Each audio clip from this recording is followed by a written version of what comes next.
Willkommen, bienvenido, welcome, esto es Plan 9, soy Nahuel Rodríguez y hoy vamos a hablar De eso no se habla, la cual es una película del año 1993 dirigida por María Luisa Bember. De hecho fue la última película de la directora. Está protagonizada por Marcello Mastroianni, Luisina Brando y Alejandra Podestá.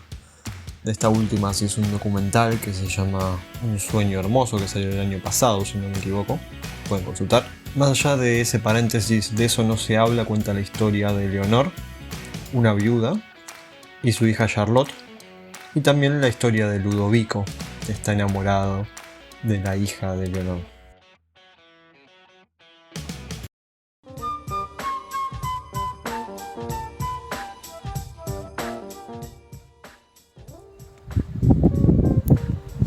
La reacción de Leonor cuando se entera que su hija es enana es romper con un pico enanos de jardín y prender fuego libros infantiles que mencionan el enanismo, lo cual es en cierta medida comprensible. Es considerada una sátira respecto a cierto moralismo esta película.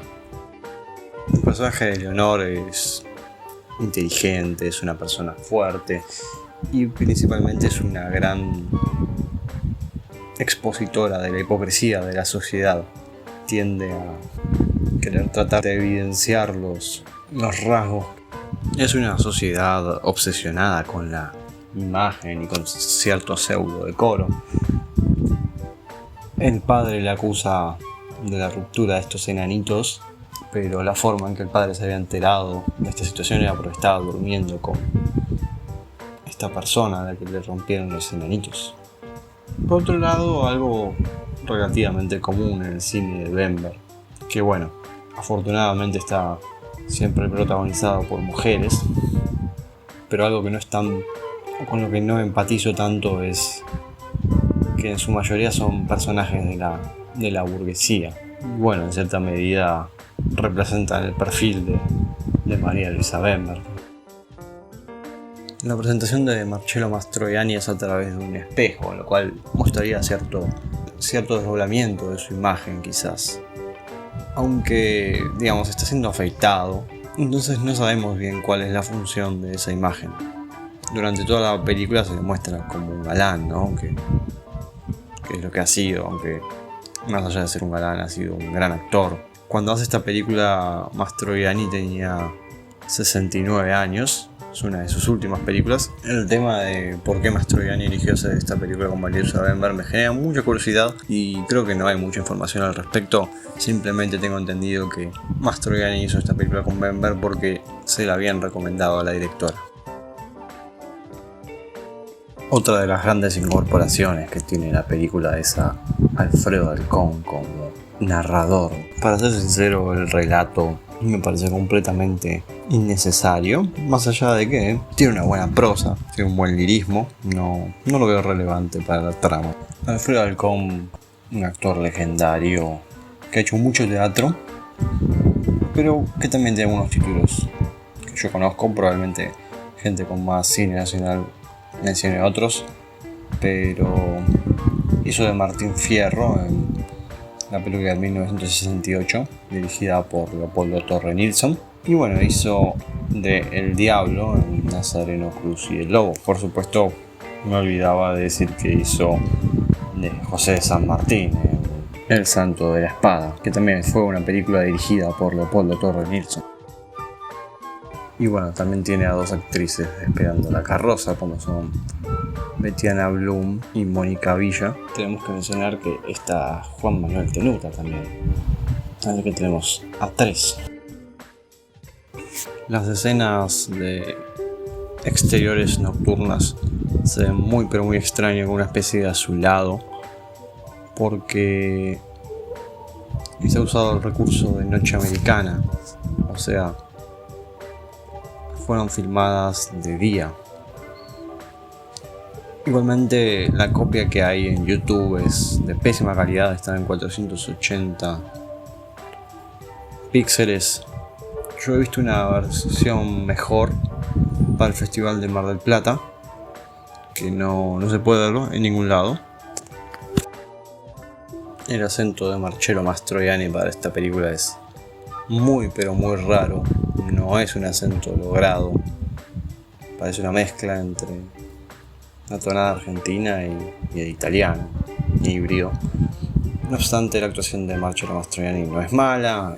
Obviamente es la figura de la película. Yo creo que está ahí en cierta medida porque es una coproducción con Italia, según un artículo del diario La Nación. Pero por supuesto no es su actuación más brillante, no es el Marcello Mastroianni de la Dolce Vita o de 8,5. Sí, Mastroianni tiene una gran escena cuando tiene que mostrar cómo se enamora de Charlotte con muy pocos recursos. Me parece que, digamos, el personaje está bien representado, ¿no? Un personaje culto, solitario. Es interesante señalar que no era la primera vez que María Luisa Denberg trabajaba con una estrella internacional, porque había trabajado con Julie Christie en Miss Mary. Julie Christie trabajó con Truffaut, por ejemplo. Y bueno, también su papel más conocido es en Dr. Zhivago. Faltando 5 minutos para la hora de película es donde empieza a traccionar, donde empieza a haber movimiento. Y es con la ida de Ludovico que eso sucede. Y con su eventual vuelta. La ida no me parece muy creíble, pero si tenemos esa suspensión del descreimiento que tenemos en otros géneros, sí. Pero bueno, eso le da un elemento en cierta medida fantástico.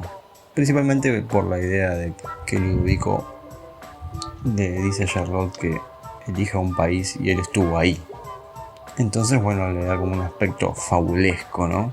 Ludovico tiene algo de Encantador de Serpientes.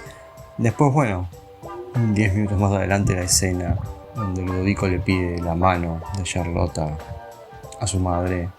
Bastante cómica, bastante graciosa, porque bueno, la madre piensa que es al revés la situación. Que Ludovico quiere salir con ellos o quiere casar con ellos. Otra de las cosas más visibles de la hipocresía es que el alcalde del pueblo vaya al prostíbulo, ¿no? Al menos yo lo creo así, porque es una persona de ley y está haciendo algo que no es legal. Creo que Argentina siempre fue un país abolicionista, por lo menos en la época en que estaba situado el relato. Entonces, no sé cuán voluntario o no es una crítica que hace esta película tanto al Estado como a la Iglesia. Yo me pondré en una posición relativamente radical, quizás intencionada, porque bueno, María Luisa Denberg no era radical. No creo que su objetivo fuera hacer una crítica radical a esas instituciones, aunque bueno, sí sabemos que era feminista y tuvo una militancia feminista bastante importante, y bueno, ese pensamiento fue reflejado en toda su filmografía. La muerte del alcalde le da como un toque de comedia negra a la película. Es catalogada normalmente, de eso no se habla, como un drama. También se le podría pensar en cierta medida como una comedia dramática, no una comedia dramática tradicional, ¿no? Pero es un drama con elementos de comedia. Y en el tono de la película se ve la maestría de María Luisa Denberg, ¿no? Porque me parece que trata de un asunto importante. Ella señala que no tiene un mensaje en su película, pero bueno, habla sobre la diferencia, como bien lo ha dicho. Y es muy afortunado que sea tratado por ella, porque si no después tenemos cosas como Corazón de León, ¿no?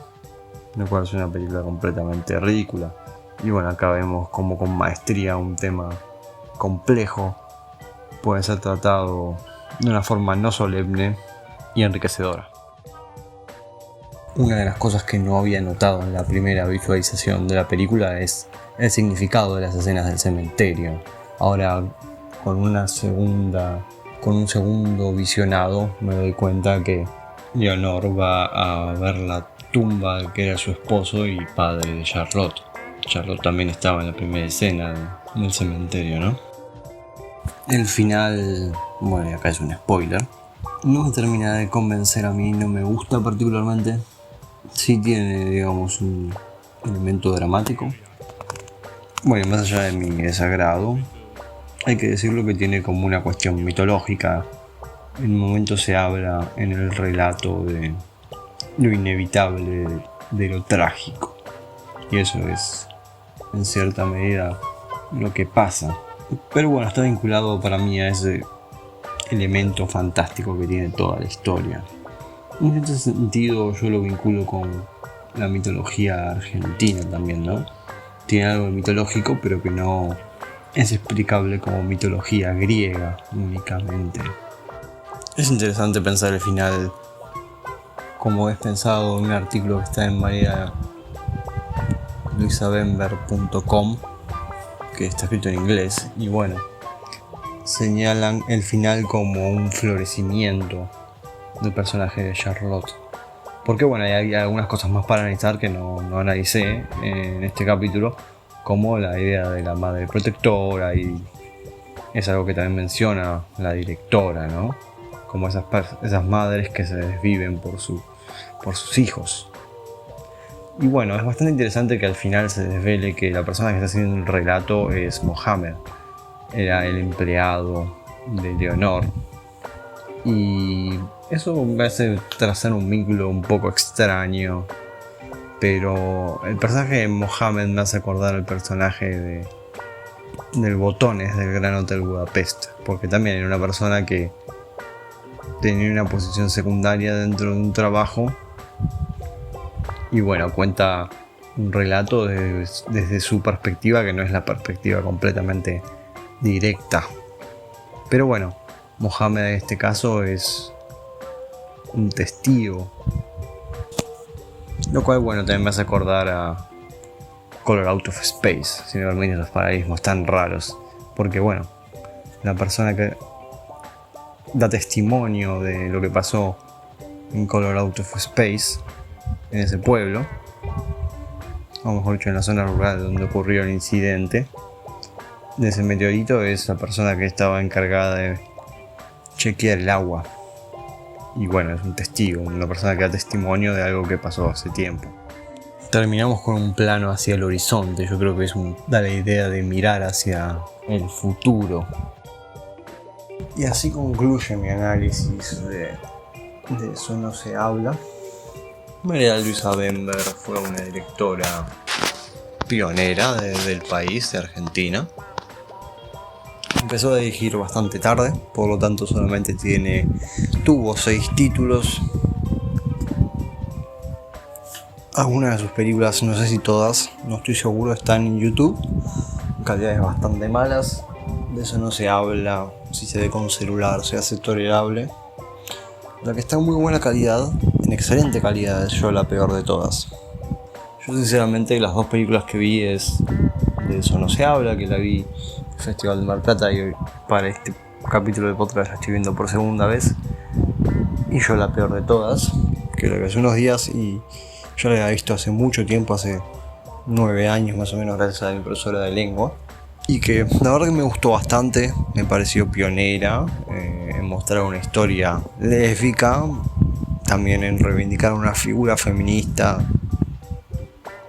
del siglo XVII, si no me falla la memoria. Camila me parece que también puede ser una película interesante, porque bueno, cuenta la historia de Camila Gorman, que estaba enamorada de un religioso.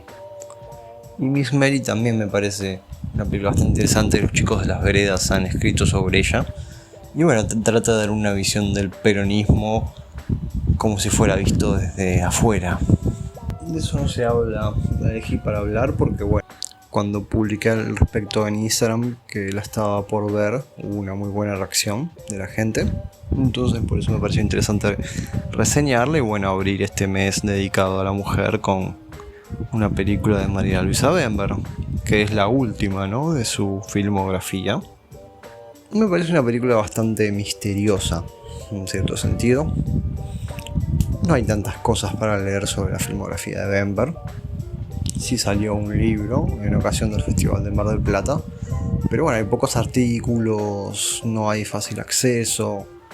A mí me queda pendiente eso, el tema de Marcello Mastroianni. Sí leí alguna declaración de la directora sobre el actor, que se comportó muy bien, pero bueno, me da mucha curiosidad cómo llegó el papel a Marcello. Y yo considero que la película es bastante misteriosa en general. La historia es bastante enigmática, bastante peculiar. Y bueno, también quizás por la música y la fotografía sea una película muy rara. El sonido, hay que decirlo, está en pésima calidad. Necesita una buena restauración. Y bueno, también la historia de Alejandra Podestá es interesante. Fue asesinada y se sacó un documental sobre ella el año pasado. Pero bueno, yo la considero una película relevante, bueno, porque es el cierre de la filmografía de la cineasta más importante del país y porque tiene elementos que la hacen bastante misteriosa. Unas cosas interesantes, por el hecho, fue que fue filmada en Colonia, Uruguay. De esta forma concluimos este capítulo. Me ayudarían mucho si le dan un like al video en YouTube. También me gustaría recibir sus comentarios. Los voy a leer y los voy a responder. Y por supuesto lo que más me ayuda es que se suscriban y que activen la campanita para que reciban notificaciones de YouTube de cuando sale un nuevo capítulo. Si lo están escuchando en Spotify, simplemente acuérdense de seguir al podcast. Y también tenemos redes sociales. En Twitter e Instagram estamos como @plan9podcast. En Facebook estamos como Plan9podcast. Y también tenemos cuenta de Letterboxd que es Plan9podcast. Soy Nahuel Rodríguez y les deseo buenas noches y buena suerte.